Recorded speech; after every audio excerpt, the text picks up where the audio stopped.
వీరి జీవితం సామర్థ్యాన్ని ఆధారంగా చేసుకొని వచ్చి చాలా అంశాల మీద పట్టు సంపాదించినటువంటి గొప్ప వ్యక్తి శివనాగిరెడ్డి గారు. నమస్కారం.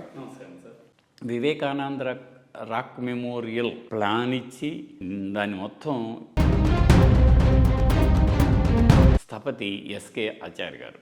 గోవిందరాజస్వామి గోపురం ఉన్నది ఉన్నట్లు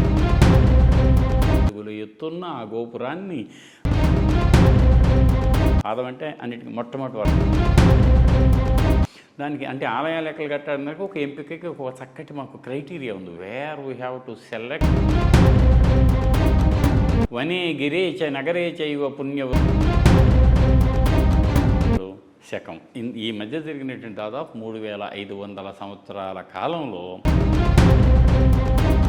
పరాశర్ సేన్, ప్రొఫెసర్ అలోకా పరాశర్ సేన్, ఆమెకు ఒకసారి బాధపడేది ఏమిటి, ఇరిగేషన్ ప్రాజెక్ట్స్ వాటిల్లో సబ్మర్జ్ అయ్యేటటువంటి టెంపుల్స్ను స్ట్రక్చర్స్ను రీలొకేట్ చేయటంలో ఉన్న దేవాలయం అని అర్థం. అది దానికి ఇంకా అర్థం అక్కర్లేదు. దాని ఒకే ఒక్క నిమిషంలో గర్భాలయం ముందు ఎక్కడైతే మూల విరాటం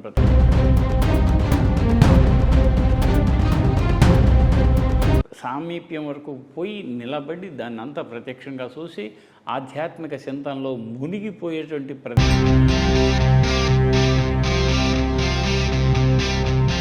సముదాయాన్ని కలిపి కూడా గుడి అంటాం. అది రాముల వారి గుడి అంటాం.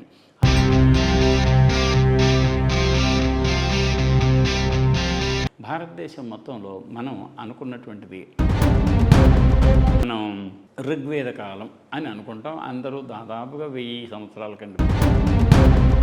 8వ శతాబ్దంలో కొంచెం మార్పు వచ్చింది ధోరణిలో.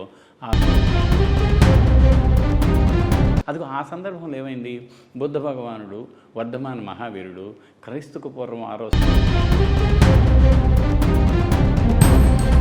5వ శతాబ్దంలో వాళ్ళ యొక్క బోధనలు సమాజానికి రావటం, ఆ 6 రకాల తాత్విక ధోరణులకు సంబంధించి వాళ్ళంతా కూడా సన్యసించి పరివ్రాజకులై బుద్ధుడిని లోకోత్తరుడుగా భావించి ఆయన విగ్రహాన్ని మలచడం ప్రారంభించారు. మొదటి గాంధార. కానీ ఈ 3 కళారూపాల్లోనూ